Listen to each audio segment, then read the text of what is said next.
مفتی Rashid Ahmad Khurshid official. روزہ کہتے کس کو ہیں؟ روزہ نام ہے صوم، عربی میں کہتے ہیں روزے کو۔ صوم کا مطلب ہوتا ہے رکنا، 3 چیزوں سے رکنے کو صوم کہتے ہیں، کھانا پینا اور میاں بیوی کے جائز تعلقات۔ ان 3 چیزوں سے رکنے کو صوم کہتے ہیں۔ جب یہ رکنا صبح صادق سے غروب آفتاب تک ان 3 کاموں سے کوئی اپنے آپ کو روک لیتا ہے تو اس کو صائم کہا جاتا ہے، اس کو روزہ دار کہا جاتا ہے۔ دوسری بات یہ سمجھیں کہ روزہ کب ٹوٹتا ہے، تو اصولی بات یہ سمجھیں کہ روزہ اس وقت ٹوٹتا ہے جب انسان کے جسم میں کوئی چیز داخل ہو۔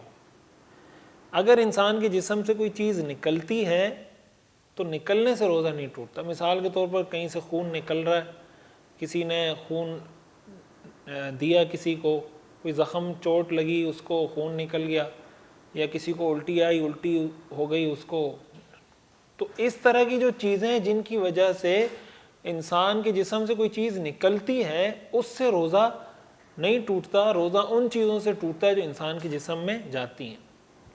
پھر انسان کے جسم میں جانے والی چیزیں بھی 2 طرح کی ہوتی ہیں۔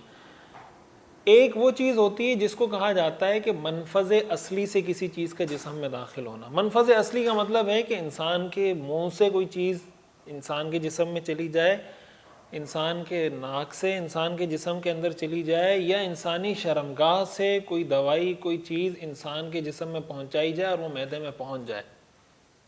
اگر منفذ جس کو فقہی اصطلاح میں کہا جاتا ہے اس کے ذریعے سے کوئی چیز جسم میں پہنچی تو اس سے روزہ ٹوٹ جاتا ہے۔ ایک ورڈ یوز ہوتا ہے مسام، کہ اگر مسام کے ذریعے کوئی چیز جسم میں پہنچتی ہے اس سے روزہ نہیں ٹوٹتا۔ مثال کے طور پر آدمی وضو کرتا ہے تو یہ تو ہر بال کے نیچے مسام، یعنی کوئی نہ کوئی جگہ سپیس بنا ہوا ہے، تو ظاہر ہے کہ وضو کرنے سے روزہ نہیں ٹوٹتا، غسل کرنے سے روزہ نہیں ٹوٹتا۔ اسی لیے انجیکشن لگانے سے روزہ نہیں ٹوٹتا، ڈرپ لگانے سے روزہ نہیں ٹوٹتا، خون دینے سے روزہ نہیں ٹوٹتا، اسی طرح کسی کو خون کی ضرورت پڑ گئی خون چڑھانے سے روزہ نہیں ٹوٹتا۔